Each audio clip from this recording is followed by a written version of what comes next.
We out of red in England. All aboard, yeah, you know it's Hype Train FC. Modern ambition, we got blue and gold in our kit. Plus, you know we the champs of the league, and we don't quit. Started from grassroots, yeah, the sport, we ain't taking it light. You know it's real, from fantasy to the field. You better believe the hype. Yeah. Welcome one and all aboard the home of Hype Train FC on our YouTube channel. I am Robert Austin, the host of the Hype Train podcast, and today, after a bit of a break over the winter months, I'm back and with our first edition of the podcast in 2024. We had an initial 11 podcasts that can be viewed for free on our YouTube channel today, that run all the way from last summer to the end of the year, and we have some amazing guests, and we go into some presentations by myself that are very helpful for club administrators and players, and just a bit of insight about the football that goes on in the Reading and surrounding areas. Today, for our 12th edition to kickstart 2024, we're going to be talking about misconduct and some particular rulings such as public urination and public indecency, and just basically we're going to just look at a case that happened with ourselves last October. As you know, we have a video camera that we use to film every game, so we're quite a well-documented club, and when an instance comes up that we feel is necessary to report to the league, then obviously, you know, if it's going to help improve and repair some elements of grassroots football, I'm going to take it every single time. So when we played a team last October in a county cup affair in Sunday League, it wasn't to do with an actual league game. It was a county FA game, and we had an assigned referee, and he decided to basically urinate on one of our goalposts at half time in an extended clip, just so I don't hurt anybody or insult anybody. I'm not going to use anybody's names. I'm not going to promote any slander. I'm just going to do facts. I'm going to go through some detailed emails that go through laws, and just to combat the larger issue of misconduct. I personally have a lot of respect for referees in particular. I have a lot of respect for the secretaries and the league admins, and even up to the county FA, who are paid professionals that are the custodians for our local game, which, you know, ultimately they administer to a good degree. So here we are basically going to go through one case. We're going to look at all the particulars such as email correspondence and video evidence and some reaction online that helped shape this case. So without further ado, get a warm drink. It's going to be a long podcast today, and let's get straight into the action. So, delving into the matter at hand, let's talk about the incident itself, and we might as well show it. We have a video camera, so let's get on and basically just explain what is happening. So, we're at half time in a county game against a team that were blowing us out of the water at half time. We were getting absolutely trampled on, and the referee is positioned where you can see our Hype Train podcast logo. For the sake of keeping the referee's identity anonymous, I've decided to blur him out as the clip follows along, though because, you know, it definitely happened. I sent all of this relevant information to the county FA and the league as well, but for the sake of it going on the internet, I don't want to persecute the guy more than what he's already gone through with the county FA. And largely the actual urination isn't the major issue. It's largely the county FA response. So if I just roll it, our video camera set up at the halfway line. The other team in white and black are on the other side of the pitch, and we can see the referee take a leisurely stroll over. Behind us in the back, the building you can see on the top right is where our changing rooms are. It's about a minute walk away. Behind the goal on the right hand side of the pitch are some big bushes and tree lines about 20 seconds away. The referee could have gone over there, but he's decided to basically pitch his tent by our goalpost as well. So I've done my best to follow it, and essentially, you don't need to be a scientist to understand what happens when a referee decides that he's going to pull his trousers down in a literal sense and take a leak over the goal. But essentially, I don't need to play the clip any longer. He takes a pee on our half. He takes his time just to basically urinate over our goalpost. He shakes, he puts it back in his pants, and he goes to the halfway line again and calls the second half of play. It happens in football games. People sometimes urinate in bushes, but at least they conceal themselves. And mainly the part was there were, as you can see just before we move on, there were dog walkers and families walking past that would have seen the referee. And ultimately, you don't want to have an incident of public indecency that deals with the referee. And that's largely what you don't want. So before we move on, I just want to basically go into the fact that this footage, not this footage, but the email correspondence that I'm about to go into involving myself and the county FA basically got leaked to social media. So before we move on, let's look into some of the social media reaction from this post. So to add an onion to the layer of this case, we have found out that the contents of our email correspondence that we're going to show you throughout the course of today's podcast basically got leaked. And somebody at the Ref Support UK Twitter account, which here has 23.8 followers, basically tweeted about it. We know it's about ourselves because we had multiple sources that reached out to us about a day or so after our correspondence from our emails today. And basically what the Ref Support group have said is that we are hearing that a registered referee has been reported to the FA by a club for urinating on a goalpost at halftime during an adult Sunday League game. This is completely unacceptable, and we believe the ref should be charged accordingly. We are quick enough to defend referees, but this is indefensible. And yeah, we know it was about ourselves. And so just one thing that I want to just cover is not that I want to indulge people on social media, because I feel like that's a very, very slippery slope, though I will just address some comments because there's around 33 comments that you can see in this group. Some of them are taking the mickey about taking the piss. So, people are trying to be humorous, which is, for me, that's exactly what social media should be about. And I'm not taking this seriously, but I'm interested to know how, why, and who it got leaked to, because ultimately the reason why this podcast has come about is because it was to sound a bit coy, it was leaked. So, some of the comments here, just to clear up, chill out, lad needed a piss, completely unacceptable. There was another person that said 100% guys, this is totally unacceptable and he should be reported. He was. Another comment, which also, is a fair comment based on what you see at some Sunday League grounds, especially in 2024 when you don't have people that have access to grounds or changing rooms. I imagine that the club reporting has players who go for a piss in the bushes prior to a game starting. But being on a goalpost isn't discreet, really. It's true, people do it, but we have bushes behind secured paths, and we make sure that we never do it on the goalpost, mainly because our goalposts are they're retractable. So at the end of the games, we've got to pull them out of the ground. So at some point, some of our players and the goalkeeper from the opposing team in the second half, or any other player, would have basically walked up to and picked up something that was heavily urinated on by the referee at halftime. There's some guy that says, "What the F?" Fair enough. And then another guy that said he's had players that have been snorting drugs on the sideline in adult games. Again, those are the teams that, for me, they don't have a place in Sunday League. It's completely unacceptable. And they're the type of teams that largely we don't see too often, but we know that they exist. We've played against teams like that just come and think it's acceptable to, just do that in front of people, children. So that's, that's out of our control. The ref was taking the piss, so there's a few, people taking light of the situation, which is fine. What else have we got here? What about urinating in the corner of a 3G pitch when refereeing a kids game? That is, because 3G pitches usually have cages around them, and you're just going to be, where does it go? It just leaks into the rubber crumb around the pitches, and that's also bad as well, because if it's a 3G pitch, you're likely going to have some form of video camera looking at you as well.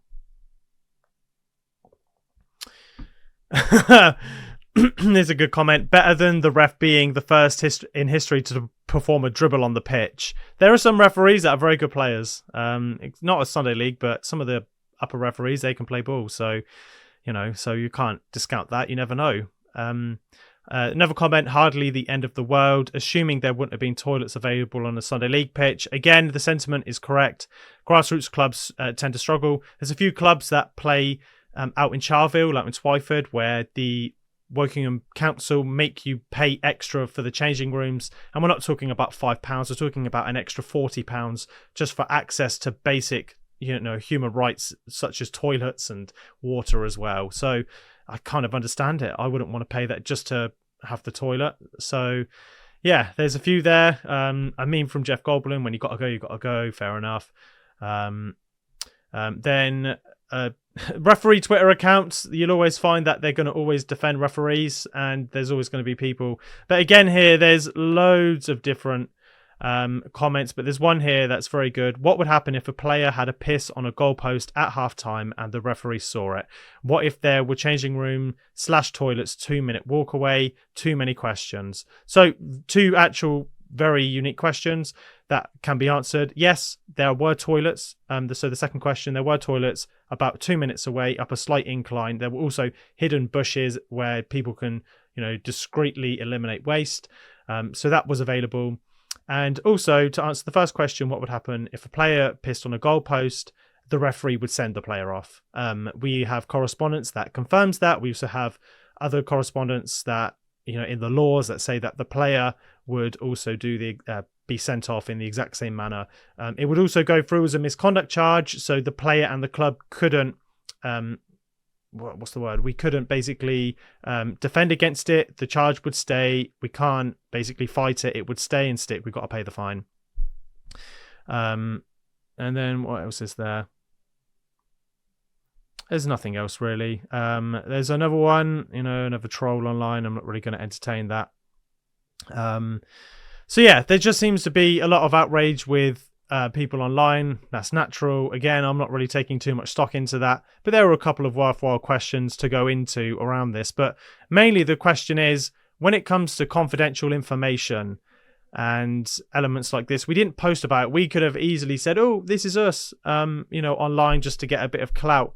But it was probably worth, for my sake, if I'm going to talk about it properly and in an open way, to just essentially talk about the actual details of the case and the facts and some of the logic as well. Because when you go online and write reports about this, social media is clickbait orientated. It's what's going to get you likes and views. So if somebody says online that it's been leaked to them, pun intended, that somebody's urinated on a football pitch, that's a match official, then of course they're just going to, it's a sensational thing for them to write online. So I wouldn't take too much stock in this account. And largely this account, fair enough. We follow it because there's some occasional good parts about it, but mainly I just followed it because, they offer some good advice, and they reached out to us once this incident happened.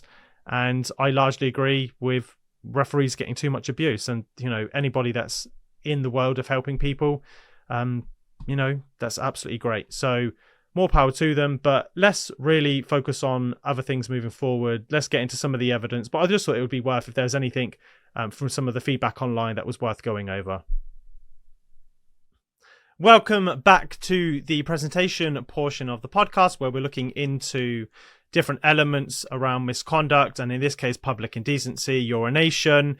And let's move on to the state of the emails that were sent, because just as a bit of a preamble, before we get into it, what happens when a misconduct case comes up is that there's a whole process that you need to go to with the referee. And we're going to get into that. And we've got a graph that the FA have on their public website in the FA Handbook that they go into the state of, and that, the cases and how you move from step A to step B.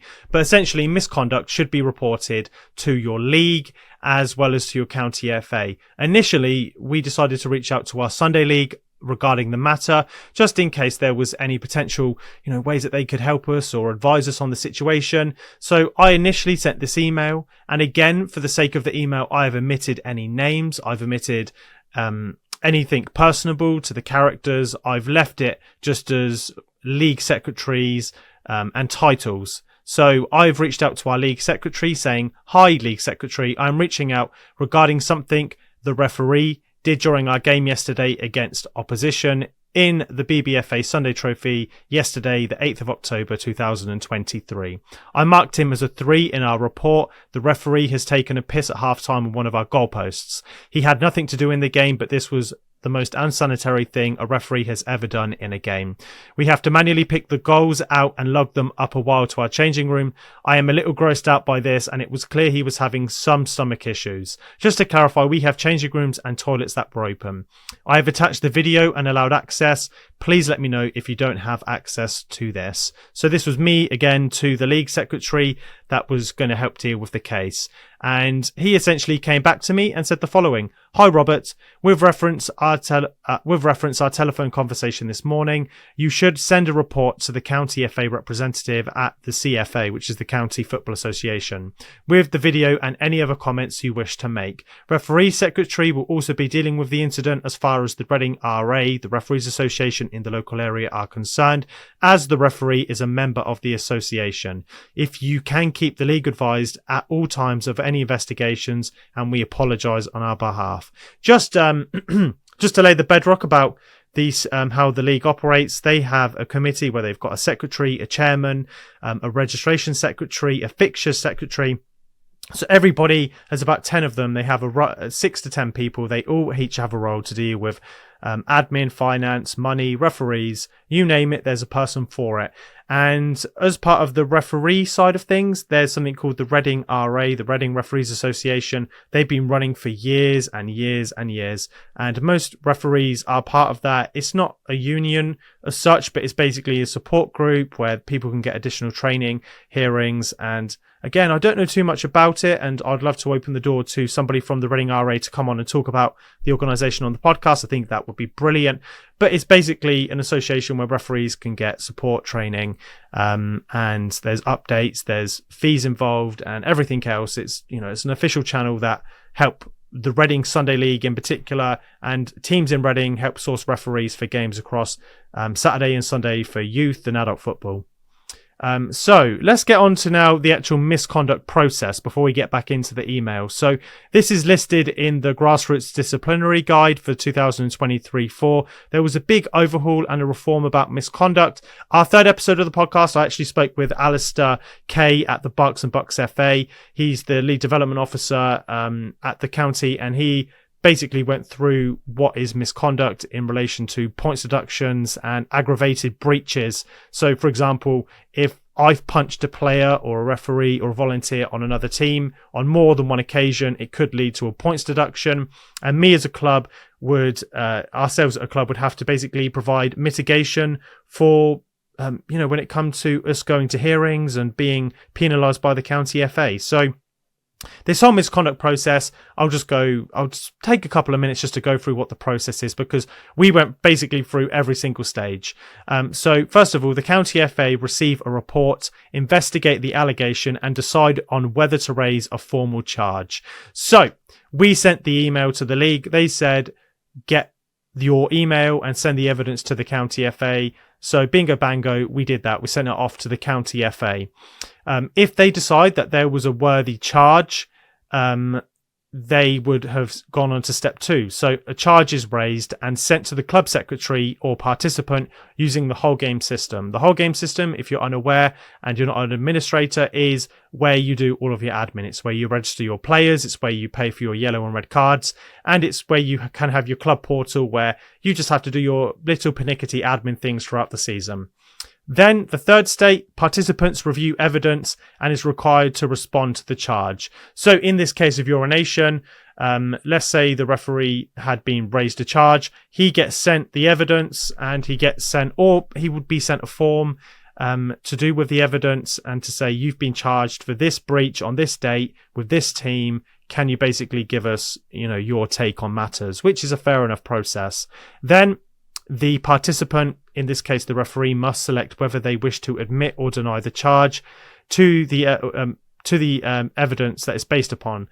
So they have an option to basically accept the charge, to deny the charge, and you can accept it and deny it with cases of mitigation or not. So if they choose to go to a hearing with the league or the county FA, that is the next option. The participant must select either personal hearing or correspondence hearing. So that depends on if they want to come with their own evidence or statements and talk about it. The county FA will then arrange the hearing. If personal selected, the CFA, the county FA, will make contact with the participant. Then moving on, the commission will consider all the evidence. If personal, they will hear from the CFA witnesses and participants and their witnesses. So the commission are basically, when you report something to the county FA, let's say I've reported in this and it goes to the commission, basically the board at the county FA will have a group of people that will overview the case. If anybody is involved in it, or let's say I'm on the board, they will probably ask me not to be involved in it, or if there's anything that, that is amiss, they will, they'll just basically get other people involved in it. And they will also they'll also view the witness statements. When you send in a county FA report, you also have to send in witness statements. The county FA in Reading, as you're about to read in some other emails, they work with a company called Sport Integrity. They are there to basically help the county FAs, help administer charges against clubs and individuals when there's elements such as misconduct involved in football. And they will take the witness statement. So let's say you've been punched, or you've witnessed public indecency or gross misconduct. You would basically write a statement, the who, what, why, where, when, to this third party board that would then pass on all the evidence. And then when the commissioners got together, they then decide whether the case is proven or not proven. So they go away, they adjudicate, and they say guilty or not guilty. They then reach out to the member and say, if proven, the participant at a hearing will be called back in to provide mitigation. So, for example, let's say this referee in this instance was proven guilty. He would come back and say, okay, I accept the charge. I understand the hearing. The evidence is fair enough. I would like to go through training, or I would like to reach out and apologise to the club. Mitigating factors, basically just to make sure that everybody can move on and, keep respect in the game where possible. Then the commission discuss any sanction, consulting the sanction guidelines to impose a sanction. This is part of the FA rulebook, and there's a list of sanctions that are to do with players. They might be suspended for X amount of days. They might get a fine. In the case of a player with a misconduct charge, there's usually a fine and an associated certain game ban. If it's really bad and it's a spectator and they've been getting in the middle of a fight, they might be asked not to attend football games for X amount of days. Usually there's a few in the EBFL on our Saturday League where spectators or managers have committed some form of assault and they've been asked not to go to football games for 100+ days. And finally, the participant is informed of the sanction, which is subject to appeal in accordance with FA appeal regulations. So in our case, if the referee was proven to have done this and it went against the code and conduct and the general guidelines that the FA impose, he can just say, hold on a minute, no, for these reasons and that reason, it's not really applicable to my case. And largely that can happen. In cases of mistaken identity, I'm assuming Alex Oxlade-Chamberlain and Gibbs at the time, when they were sent off wrongfully at Chelsea, when they were playing for Arsenal, that misconduct case, if they would have gone to it, would have been overturned for that exact reason. So swiftly moving on, that was just a brief overview of the misconduct process. So back to the emails. This is where the county FA get involved. They reach out to myself and say, hi Rob, thank you for reporting this. I'm going to need to seek some advice from the FA on how to proceed, and have also copied in the representative from Sport Integrity Matters, who we have contracted to conduct investigations on our behalf. The representative will reach out to the clubs and officials involved to complete the investigation on behalf of the Berks and Bucks FA, and then we will agree how to proceed. So the Sport Integrity Matters Board are the board that I just previously mentioned.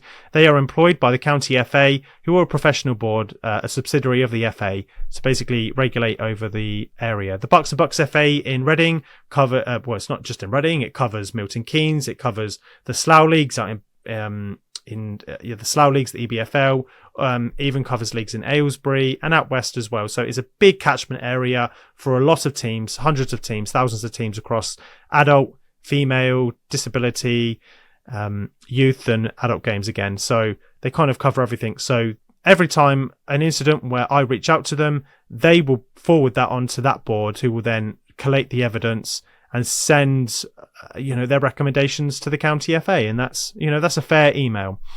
And then my league secretary decided to send this email out. So this email, just for reference to the county FA that I sent across, basically, so when I did send out the county FA email on the 10th of October, it took until the middle part of December for us to get a resolution, but it only happened after our league secretary chased them.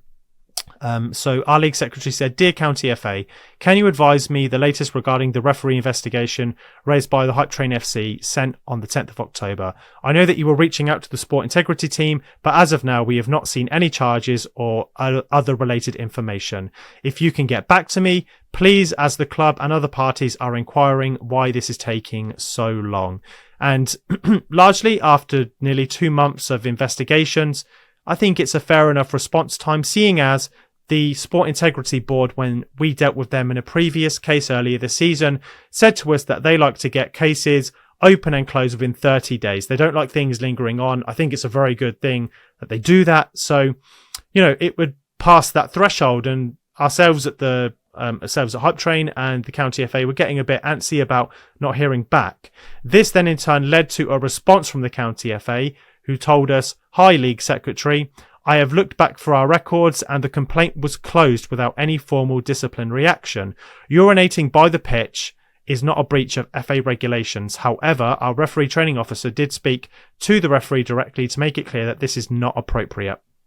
Before I move on, there's just a couple of points that I think are worth bringing up in this. First of all, it wasn't by the pitch, it was on the pitch. The evidence made that very clear. He had leant on the pitch. The pee itself would have trickled down into the goal stanchions that are these.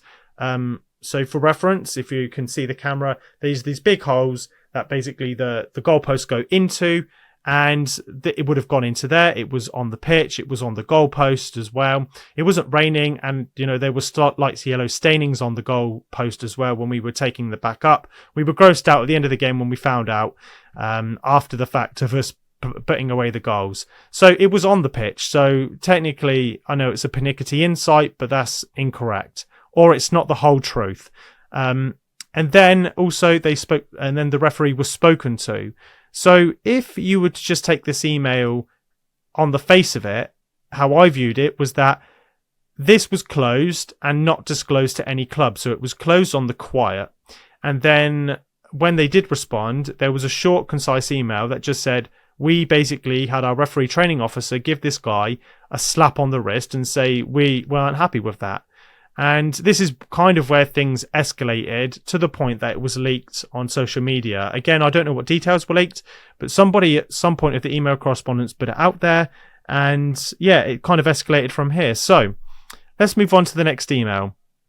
So this again is our league secretary involved, and he was the first to respond. It was an early email. I hadn't woken up for work yet, and he had already jumped on the case for me, and I thank my heavens that he did. So he said, there was a bit that I've missed out because it's a long email. He just said, "Hi County FA, thank you for the reply. I have not responded before this as I wish to talk with a few of our senior referees. All I can say, and this is just my views and comments as I have not discussed this with our league officers yet, but the decision is that I find this a total disgrace. How can a person who, after watching the video, walked to the goalmouth, expose and relieve himself in a public park where, if you watch the video, members of the public were walking their dog and in full view of the footpath in front of him?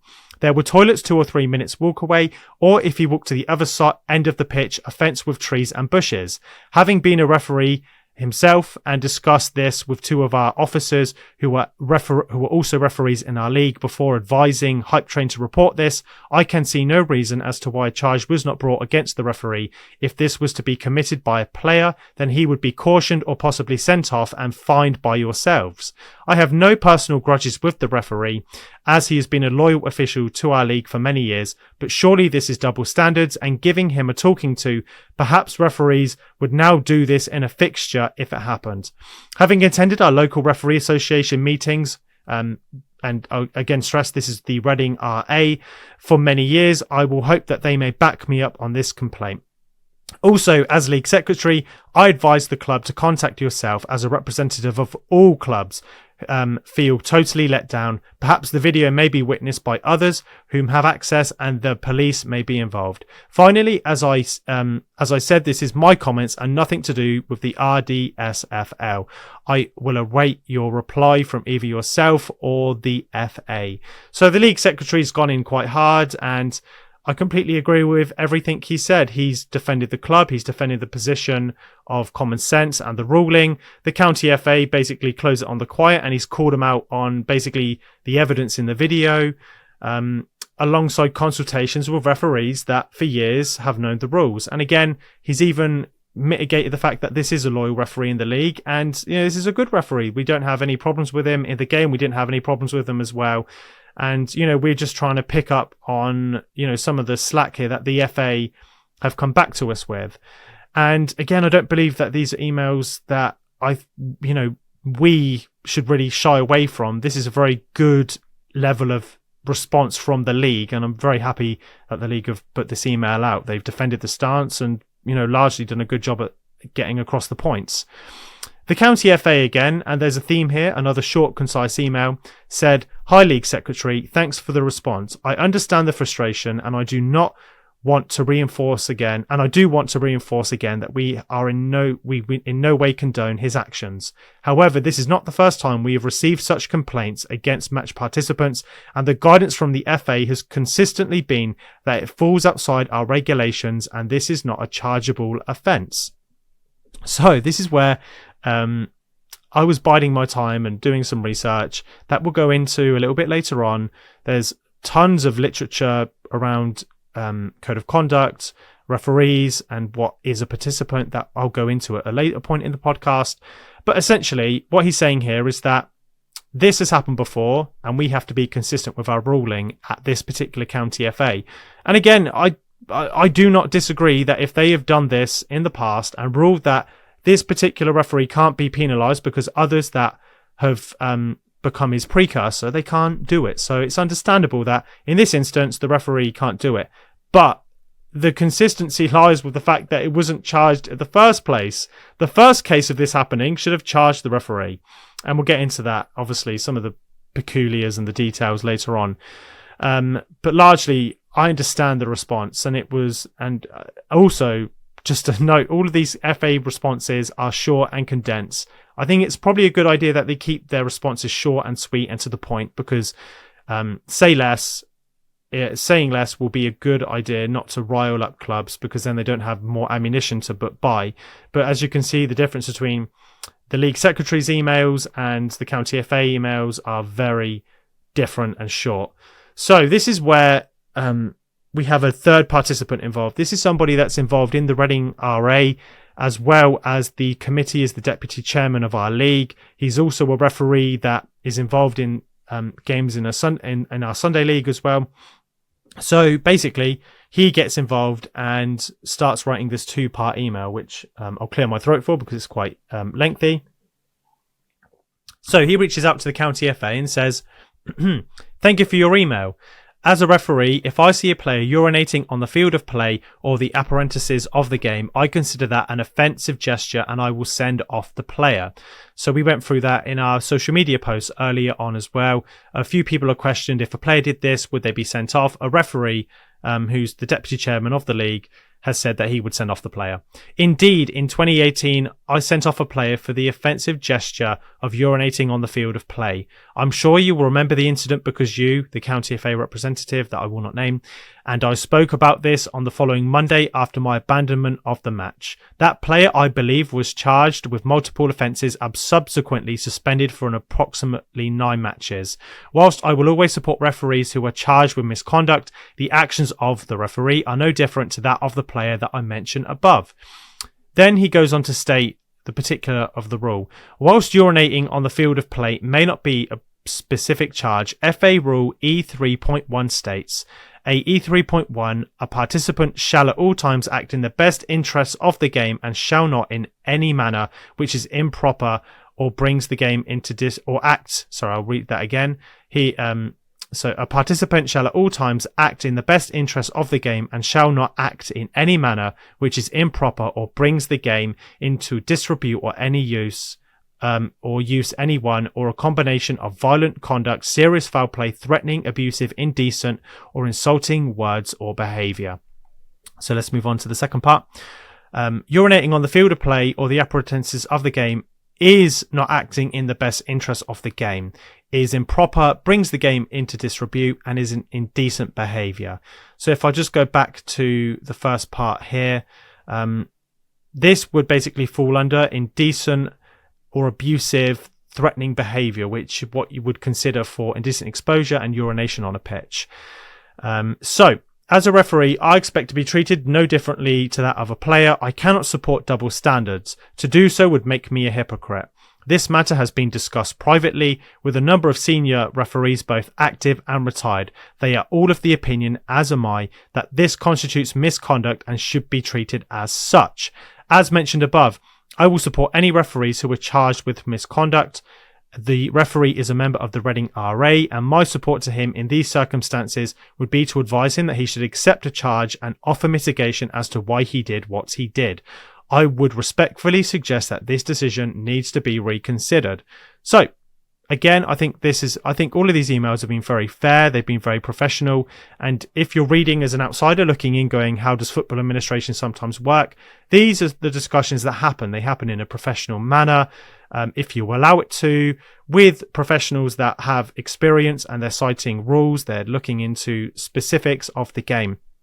And this E3.1 is a rule that myself and Alistair Kay at the County FA did talk about in length. He basically went through what the rulings were about aggravated breaches of misconduct. And this is the exact rule.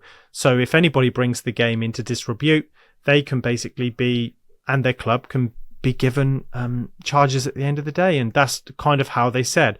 And at the beginning of the season, the one thing Alistair said to me was that the County FA were going to be coming down hard to make sure that abuse involving referees, largely against the referees, was going to be dealt with. So, we look at it going, well, that it should work both ways. So this is a very good email. Again, a very concise email that really gets to the point. And, these Reading RA referees are all senior referees. They've been about the game, and when it's unanimous that the referee has to be charged and the County FA don't, this is kind of where we've hit a headway between the County FA and the logical decisions of the referees and the league and ourselves that have brought this up. So as a result, the league secretary has then followed up to this email saying, hello, morning County FA. Having now had time to speak with the other league officers, we are now in agreement with what the deputy chairman has said in his email, and that rule FAE 3.1 can be brought into effect. As I have stated previously, and deputy chairman as well, we have nothing personally against the referee, but for the clubs to see that there is no discrimination for players and officials, then a charge should be brought. And we do hope that you look into this more deeply. I did get your voicemail last week and I messaged you back. So aside from the emails, there was also some correspondence, probably asking for advice on, how to proceed with particular emails and rulings to help best support the clubs. So all of these emails from the league have been very positive to help support the clubs involved. And a lot of times in football, you can get, people that run football leagues, the league secretaries, they do it in their own free time. They usually, in our case, older in life, they're retired or they need something to do. They're heavily involved in football and they have been their whole life. They love the game just as much as players do, arguably more because they're the guys trying to keep it alive in the area. And these are the good instances that you see from league secretaries and deputy chairmans and other people that support running football leagues. And this is exactly what I would want to see a football league do if we have another instance. Let's say, be it if the County FA ruled that a player punching somebody wasn't going to be charged. So it's nice to see in this instance that, they're willing to support clubs in the process. So next up, the County FA have responded, and they responded saying, hi both. While I understand your argument, we must ensure there is consistency with other similar incidents across the game. I have sought further guidance from our regional discipline manager, and he has confirmed that it does not meet our threshold for a misconduct charge. As I have said previously, while we do not condone or agree with his behaviour, we will not be taking disciplinary action. So you've basically got two sides of the coin. You've got two magnets that are basically, they can't meet in the middle. The County FA have sought advice from a regional discipline manager, and they do not believe, and this is kind of where all hope was lost for sanity's sake. If you have somebody that is working so high up inside the county FA realms that they're unable to really look at this with a brain of common sense. I understand their rulings. I really do that. In the past, this particular county FA does. Though, where similar incidents have happened, and for the sake, I can't go into the details, but at other county FAs, similar incidents have happened. And so the way county FAs work, it's basically regionalised power. The FA gives districts certain responsibilities. County FAs rule over certain areas so that you can help, run the game in a local area. So other county FAs neighbouring to the Bucks and Bucks FA have had exactly the same charges, and they have decided to go ahead and basically charge the referee in this exact same circumstance. So our county FA is ruling one thing, and another county FA, which I'm not allowed to unfortunately go into more detail with, have done another. So they're stressing that they need to charge with consistency, though their sister county FAs are not being consistent with their own rulings. So from my point of view, the county FAs need to bang their heads together and form one universal opinion. If a referee commits this exact instance, is it misconduct or not? And the county FA here, without saying it, have basically said that they aren't going to pursue a misconduct charge against a referee. I don't know if this is, if I'm, got my tinfoil hat on here, if it's basically talking a lot about, about our referees, do they need to be a protected class of species? But that's just me with my tinfoil hat on. It's largely not this. They're probably just being consistent with their previous rulings in their own county FA. So this isn't the end of the email chains. So let's crack on. So this is again from the Deputy Chairman, who is the referee and associated with the Reading RA. Hi County FA, many thanks for your email. I appreciate your view that we must ensure consistency with similar incidents across the game, and speaking as a referee, I now have to ask the following questions. Number one, if between arriving at the ground and leaving the ground, I observe a participant urinating on the field of play or apparatus of the game, what action do I take? Question number two, do I report that participant?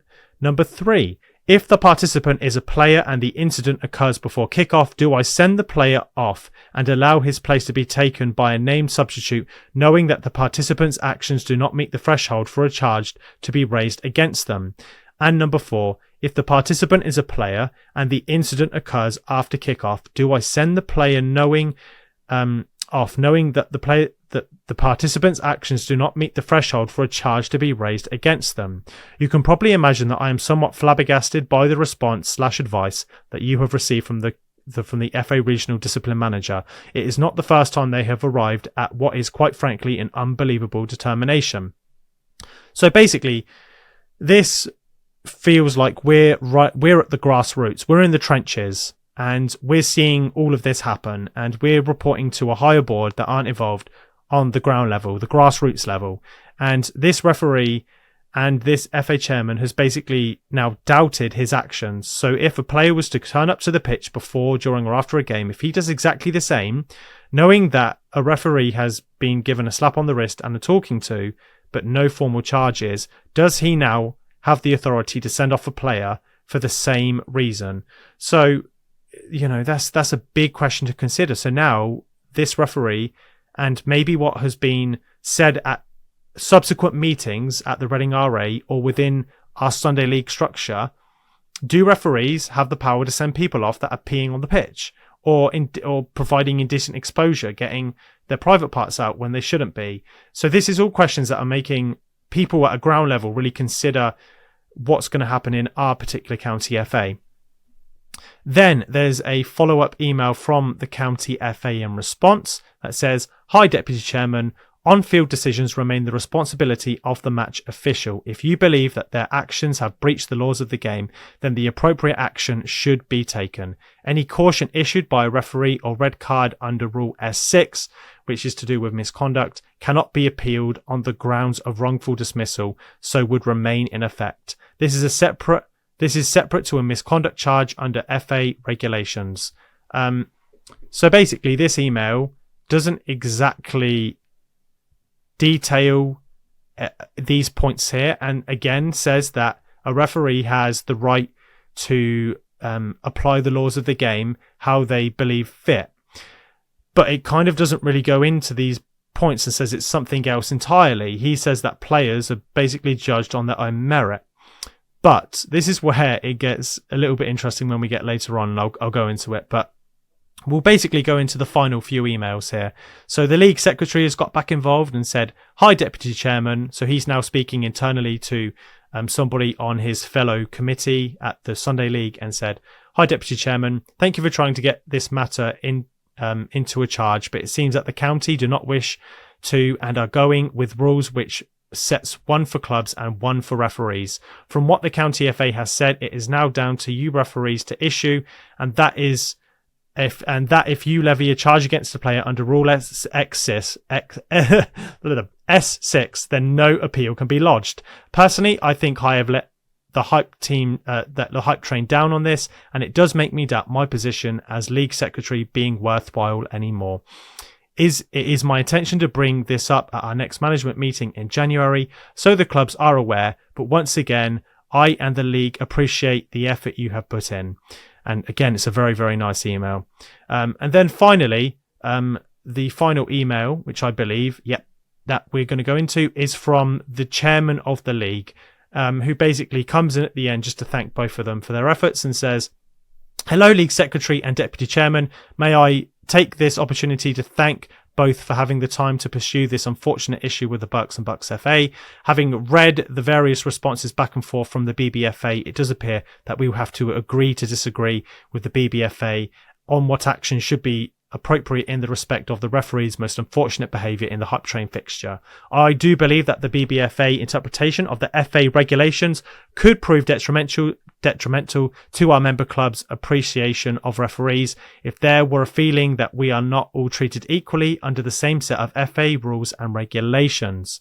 So that was the final email, and a nice bow on the top of 15 or so pages of emails that were sent back and forth that were just querying league, the exact rules and registrations and regulations over referees. And essentially the county FA, that was the last thing we heard from the county FA. So they kind of let it simmer down on their end. We kind of put a bow on it and said that we were going to agree to disagree. Afterwards, I just sent a very short email that said, "Thank you for everybody." I let the league secretary know that he had done his absolute best to, as well as the deputy chairman, to basically handle, and they handled this in a very good way. And props to the Reading Sunday League for being able to, stand up for clubs, stand up to this. This is something that you see quite a lot. Clubs will send off reports, and the leagues will fight for them if it's appropriate, and they do a very good job.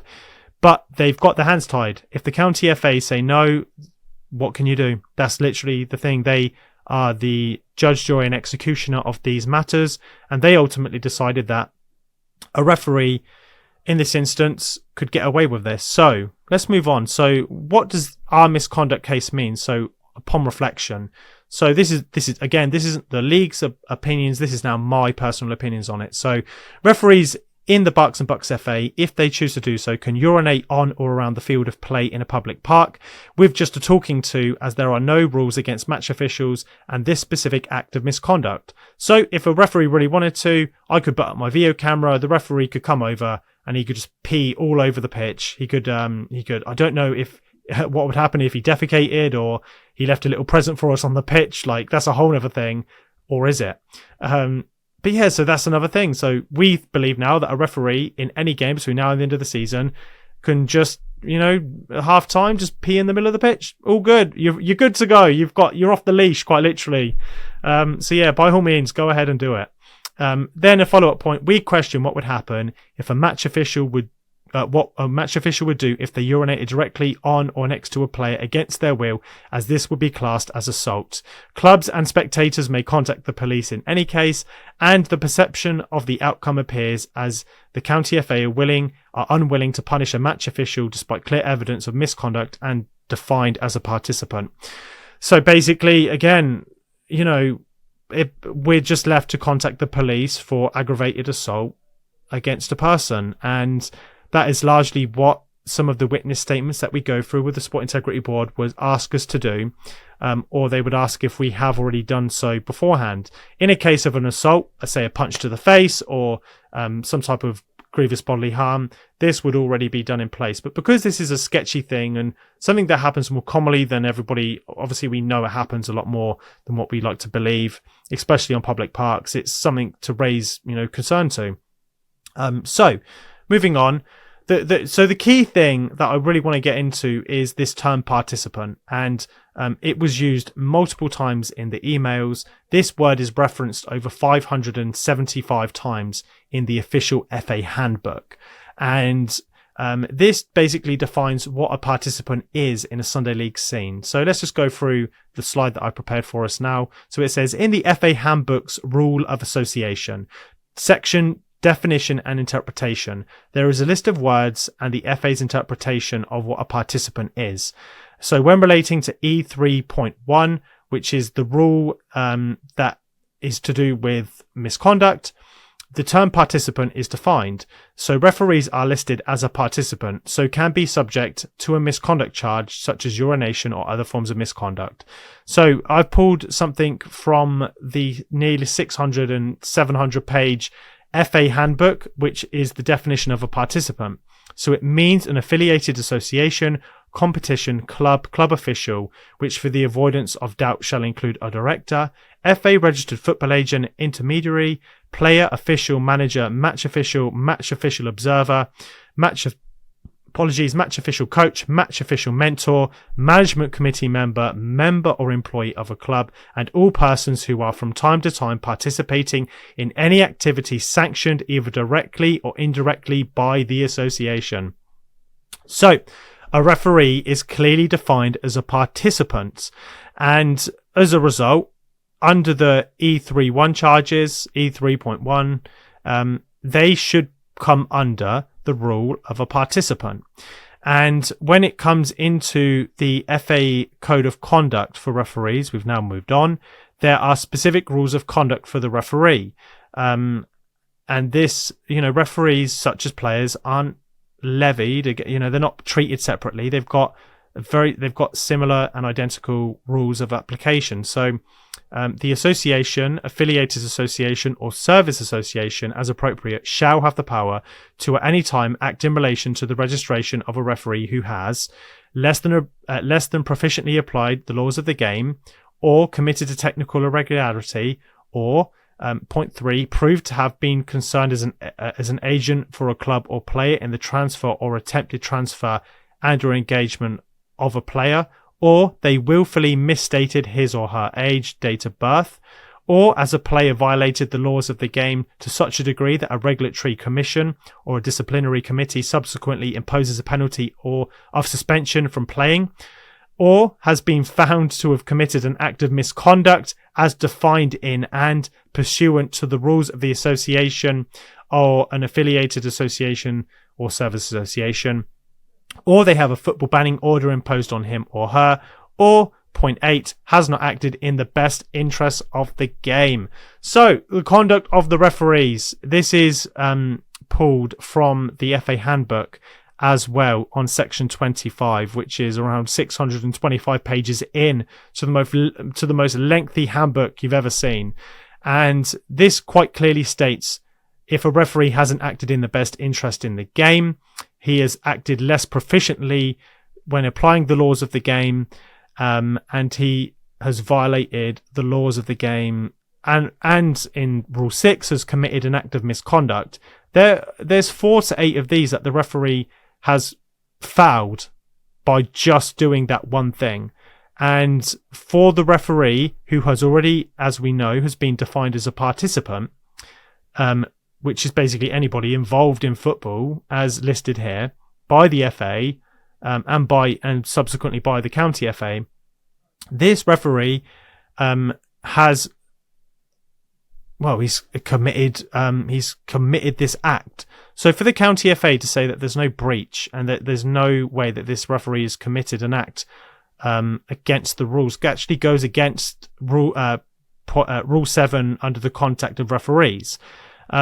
So to furthermore, I've not done this continues. So Only the association, affiliated association, or service association may act in relation to the registration of a referee. So these points about conduct of referees are all to do with if a referee was to register for a league on a year-to-year basis, or act as an appointed official, these conduct of referees are all applicable. So whether or not they're being registered or whether they are an acting referee, they are bound by their code of conduct, which are the subsequent points. So it's just so I'll just continue. Where an alleged breach of Regulation 7A, so 7A, if you can see on the screen, is all of the subpoints there. Where an alleged breach of Regulation 7A is committed by a referee whilst acting as a match official in any capacity on or off the field. So I'll just pause right there and say that when the County FA said to us he urinated by the field of play, that does not matter. So by the County FA's own rulings, they're wrong about that. In fact, because let's say he did urinate by the side of the pitch, that still is applicable for a code of misconduct. Anyway, let's move on. The matter will be dealt with by a referees committee or commission. Therefore, except where a charge is brought under FA Rule E.A Regulation 7A, breach can only be subject to a charge under FA Rule E if brought by or after consultation with the association. If you don't know, the association is the County FA and the FA, the law body makers that we've been dealing with. Where a charge is raised under FA Rule E, and in all other circumstances, the referee will be dealt with by a disciplinary or regulatory commission as any other participant. So, under Section B, under Conduct B as well, they've also defined a referee again as a participant. So, I just want to make that very clear, because the main thing that the County FA said was that he wasn't a participant, which he was. That he peed around the field of play. He did it on the pitch and by the side of it. And there wasn't grounds to bring up a case of misconduct, but clearly stated in the conduct of referees, there can be. So let's just go through a few of the other points about the conduct of referees. Any behaviour alleged to constitute a breach under 7A, 1 or 2. So 7A is to do with the laws of the game or committed a technical irregularity. Just off the top of my head, a technical irregularity is where a referee has not responded to a charge. Let's say this referee was sent the referee report and the misconduct charge. He has X amount of time to respond to it. This is just one example of if he doesn't respond to it and he leaves it, that's counted as a technical irregularity. So not basically doing his administration. So anyway, let's move on.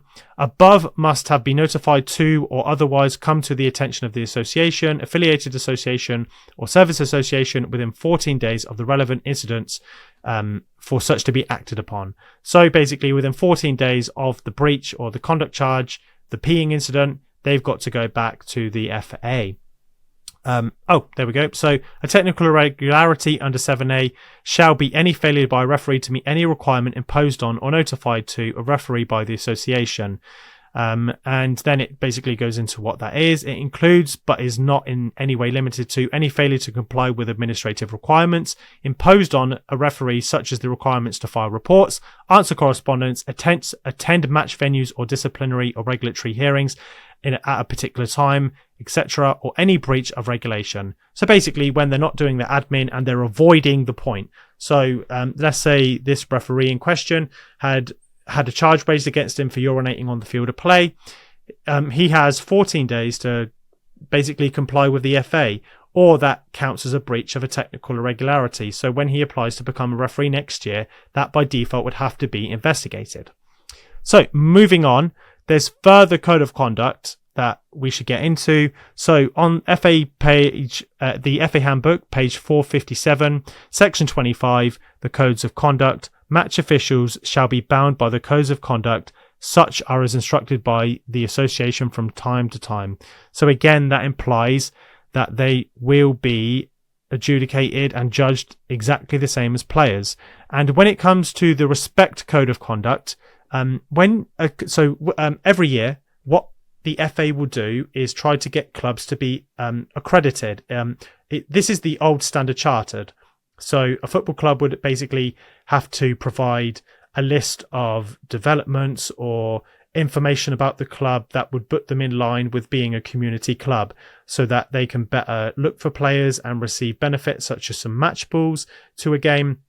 And there's just a few things that, you know, you can get into. And clubs get codes of conduct that we have to respect and we have to abide by. And referees get exactly the same. So I'll just read through just some of the bullet points. I'll hopefully rush through them because, you know, we don't need to go through all of it. But essentially, referees have a conduct where they have been specifically told that we all have a responsibility to promote high standards of behaviour in the game. That the behaviour of the match officials has an impact directly and indirectly on the conduct of everybody involved in the game, both on the pitch and on the sidelines. Play your part and observe the FA's respect code of conduct of match officials at all time. So referencing the referees, will be honest and completely impartial at all times. Apply the laws of the game and competition rules fairly and consistently. Manage the game in a positive, calm and confident manner. Deal with all instances of violence, aggression, unsporting behaviour, foul play and other misconduct. Never tolerate offensive, insulting or abusive language or behaviour from players and officials. Support my match official colleagues at all times. Set a positive personal example by promoting good behaviour and showing respect to everybody involved in the game. Communicate with the players and encourage fair play. Respond in a clear, calm and confident manner to any appropriate request for clarification by the team captains. Prepare physically and mentally for each match. Complete and submit accurate, concise reports within the time limit required for games which I officiate. And then there's just a bit of an amble at the bottom. I understand that if I do not follow the code, any or all of the following actions may be taken by my county FA or the FA. I may be required to meet with the FA or county FA refereeing official and required to meet with the FA county FA refereeing committee. So in our instance, the refereeing official, the development referee, spoke to our referee on the day about his conduct. And this is kind of where it goes in. So the county FA did apply some form of, conduct with through the correct channels with the referee. And referees have this, football clubs have this. Our code of conduct is similar. It's all about encouraging positivity. I will always be honest, and all of these things that try to get people to have a positive culture within football. And largely, you need to have it. Like, nobody wants to be around, a bunch of wrong uns. So anyway, let's move on. So basically, the referee wasn't. So putting a hat on a hat here, the referee wasn't charged. The league and ourselves were flummoxed that the referee wasn't charged. So the question is, how do we change things? What do we want to see happen in the future? And this is kind of just me brainstorming a few ideas. This is a more positive thing for the county FA to consider alongside other stakeholders in football and at the FA as well. Whether or not they see this, I don't know. Do I care? I do not. If they see this, if they don't, it really doesn't bother me. So this is kind of just what I want to see based on all of these applications of the law. So, number one, there needs to be specific wording in the laws of the game and the FA guidelines that references referees, match officials as it pertains to them committing acts of misconduct. Before I go on to number two, I'll explain why I think that's imperative. Throughout the course of this podcast, I went through the FA Handbook for hour after hour, trying to cite anything. I did word searches about particular words. The word urination, urine, pee, bodily fluids, none of this was referenced at all. None of it was referenced as a form of misconduct. And essentially, under the rule E3.1, where you can bring the game into disrepute, that basically leaves an open door. So maybe there needs to be sub-interpretations of what some of those incidents, but not limited to, may include. So in this instance, urination, indecent exposure, the last thing you want to do if a referee turns over to the sideline is see some of your team or yourself or a member of the public shining somebody, pulling down their pants and showing all the glory in all of its reality. That's the last thing that you want to see in a game. You don't want to see people taking drugs on the side of a pitch. You don't want to see people doing anything. You don't want to see a dog attack somebody on the pitch. If in a public park, you don't want to see somebody spit on somebody. And these are just things that I'm reading off the top of my head. You don't want to see things that are egregious and quite frankly disgusting happen in games of football. It should be a safe zone for people to take their frustrations after 9 to 5s all week long, where they can go out and have some nice fun with their friends and their football team. And maybe if we're going to be pernickety, the FA needs particular rulings about what constitutes throwing the game into disrepute.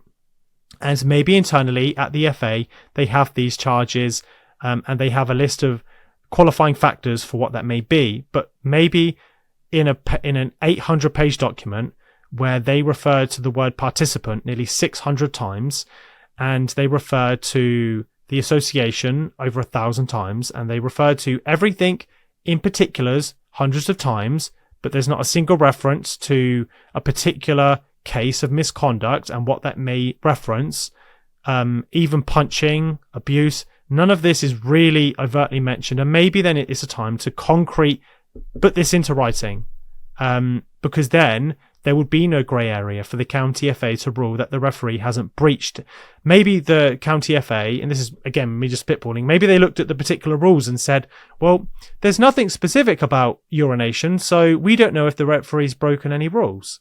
And they've got every right to make that interpretation because they haven't seen the specific credence in the rules. So they might turn around and say, well, we're not wrong, you're not wrong, let's agree to disagree, but at the end of the day, we've made this call and you guys have to deal with it. Even though their point of view lacks a bit of logic and a bit of common sense, we have to accept it and we have to deal with it. And that's kind of where that first point comes from. So, moving on to point 2. For referees, match officials to be treated equally to players, volunteers, and all other stakeholders in football. There is no equality if one group is protected where another is punished for the same offence. This kind of comes on from where where the referee chairman, the deputy chairman, got involved and said, look, where is the, and the secretary at the league as well said, where's the equality? It's one rule for one rule for another. And if I go back to the FA, the referee code of conduct, they make the FA in their own writings say that the behaviour of match officials has an impact directly and indirectly on others around them.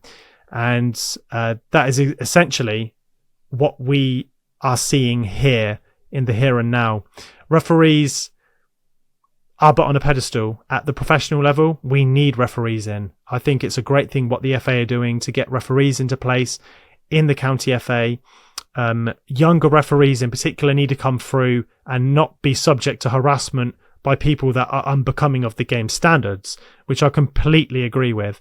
But this incident and others, I don't know if other people have similar instances, but it feels like the divide between referees and clubs and players is widening, where the referees are given certain protections and correspondence where they can just get away with things a little bit more easily because we have to basically protect them like they're a snow leopard caught in London Zoo, or they're polar bears caught on ice reefs that are going extinct quickly, or those protected animals that you see in parks that there's only 300 left of in the world. In reality, that isn't the case. Referee numbers are slowly growing. There seems to be more at an administrative level with the county FA and the FA. More people are getting involved. More people are taking the referee course. There's more provision to make it happen. There's more women in football. So largely we're getting there. And for the referees to have this potentially hold them back in our particular county, this only causes divide where if I told my players, well, my players know this. They know that this happened. And they will look at referees and say, not that they do, but they can. They've got every right to, based on the ruling, to turn around to the league and say, to turn around at a game and say, well, why should I have a respect for a referee? What this guy done, regardless of if he's a nice person and he had stomach issues or whatever the case may be on the day for him not to use the toilet properly, they could say, why should we respect referees when they lack basic human decency to the point where they're treating our equipment and, our team like a piss take? And essentially that's what it is. And yeah, you don't want those divides happening in football. So referees unfortunately, for the sake of the county FA, whether they like it or not, also have a set of accountabilities that they need to go for. The only thing that this case that I'm not privy to and what I don't know is what the referee said at the time. Again, I just want to state for everybody, this particular referee has been a referee for a long time. This isn't about the referee. This is about the misconduct charge itself and the official rulings afterwards. But I am very interested to know what this particular referee said. Did he deny the charge? Did he accept the charge? Did he ignore the charge? Because there's particular misconduct if you don't reply, if you don't, within 14 days, if you're silent on them, they can chase you, they can raise a charge against you if you're non-compliant. So I'm interested to know what he said, because, this is a case of open and shut on our end. We've got the evidence, we sent it off. We've got every right to do so as well, because our players come away grumbling, saying, we've just picked up a referee's pee on our goalpost and lugged it up 2 or 3 minutes to our changing rooms where we have a secure storage for our goalposts. So yeah, very intriguing. I'm very interested to know what the referees think in the game as well. And yeah, I just want to know those side of the coin, so those details, but we aren't privy to them and we don't hear them. All we see is a response. But in this instance, the integrity team at Sport Integrity, as well as the county FA, didn't let us know. And you can understand why the league defended the situation as hard as they did, when on the surface of it, it was brushed under the rug and just moved to one side, and we were left in perpetuity over the situation, thinking, oh, what's going to happen? What's not going to happen? So, just a lot of food for thought. But the county FA kept saying consistency in their emails, in their short, concise emails, but there's not showing consistency for players and referees, because ultimately you're just going to see a cultural divide where referees literally can walk up to our team and just urinate on the pitch and say, you've got to just deal with it. What can you do? You can't do anything. I'm not going to get fined. Come at me. What are you going to do? And then if a player does exactly the same thing, the referee's got every right just to flash a red card and say, see you later, you're not playing, and thank you for the fine. So yeah, it's two different worlds, and that's what we want to avoid. So moving on to the final point, and this is the final point of the presentation today. So for the FA to add specific charges brought against any stakeholder, referees included, across football that relates to indecent exposure and public urination. So it's kind of a play on the first part, but a specific inclusion related to indecent exposure and public urination. None of it is mentioned in the handbook. And largely not only for adult football, but we need to remember there's a lot of disadvantaged children, disability groups, and vulnerable people that are inclusive in football.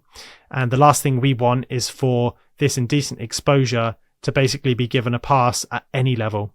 At point blank, you don't want to have referees urinate at football pitches. That stuff stays with kids, and that stuff stays with anybody of disability, and anybody that plays even lower league football. It's stuff that you talk about with your friends. You just don't want to see it. So I'm in the frame of mind that there might need to be specific revisions in the FA laws about specific charges, and because this is a case of public urination in a public space, we have clearly, and again I'm just going to go to it one final time, we've defined the referee, we've defined their code of conduct.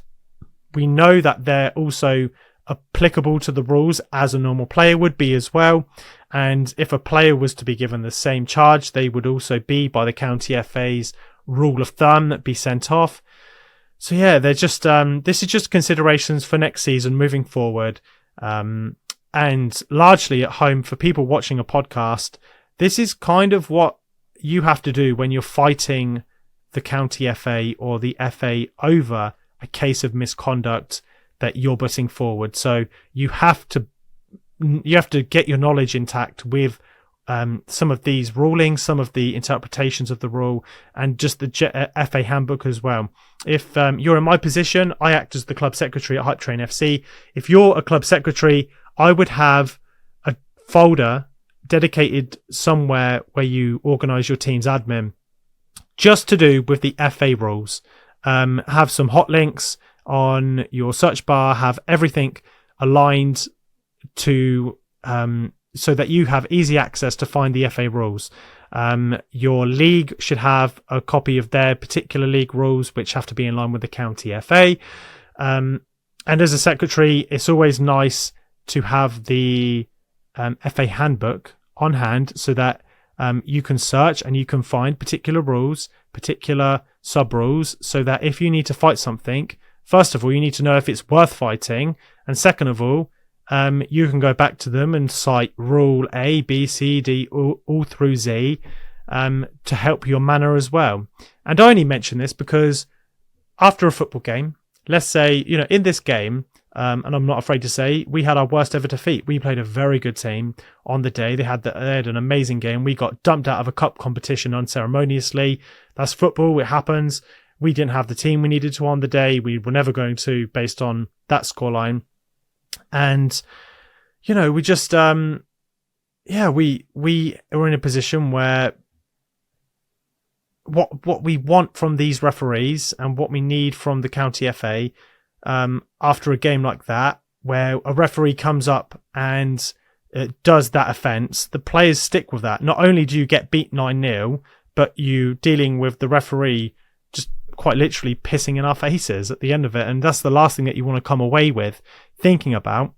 And after that, you as a secretary, you in a position of admin power, need to be able to know how to fight the county FA. It's easy enough to go home, be hot, and write an email on the in the heat of the moment. So you could load up an email to your league secretary and say, how dare you do this? This happened. This is a disgrace. We're really angry. You might have bad grammar, or you might not read what you're writing. And also you're just coming across as really pissed off. And there's nothing wrong with feeling that way and doing that way.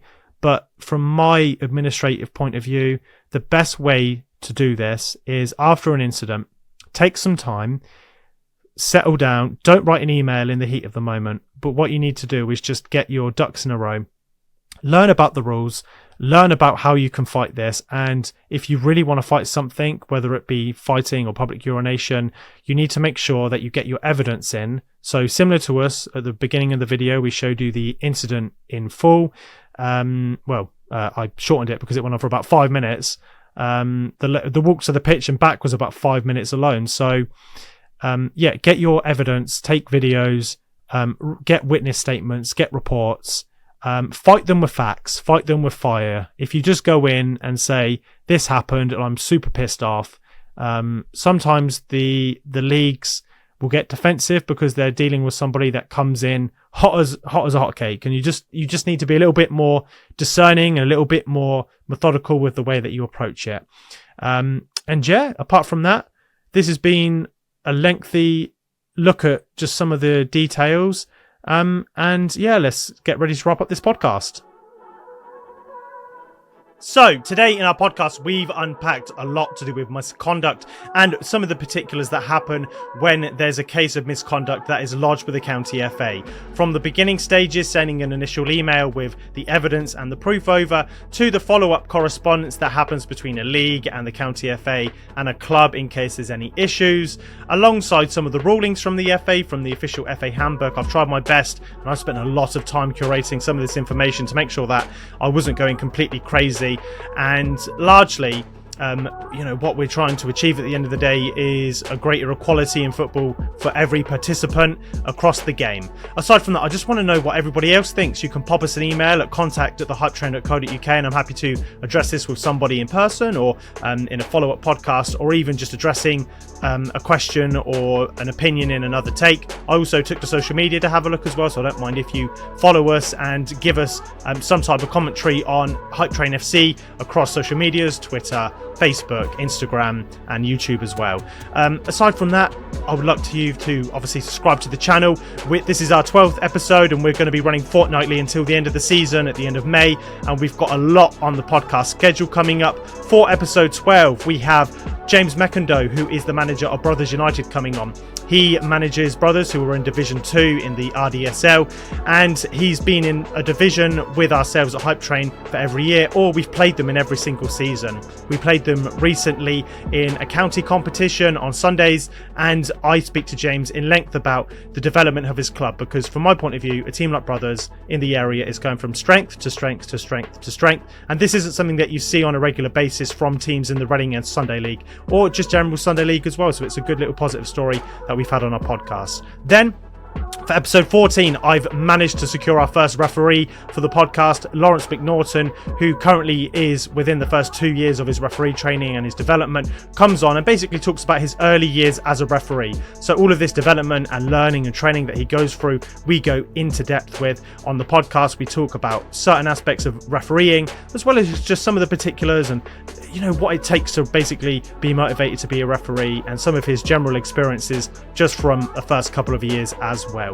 Then let's get on to episode 15. We have Sheldon Baptiste on from Bapco FC, who are arguably the premier team in the Reading District Sunday League. They've recently competed in the FA Sunday Cup, which is a competition that's only allowed to be entered by the top teams in the senior or premier divisions within the Sunday League pyramid.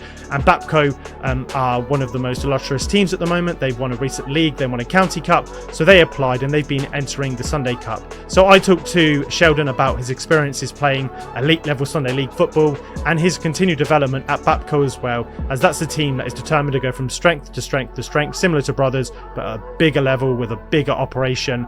And yeah, apart from that, we've also got a review for our video camera and more episodes with interviews with managers coming up as well. Aside from that, we'll leave you there. Don't forget to give this video a like, subscribe to the channel, and until next time, as ever, believe the hype.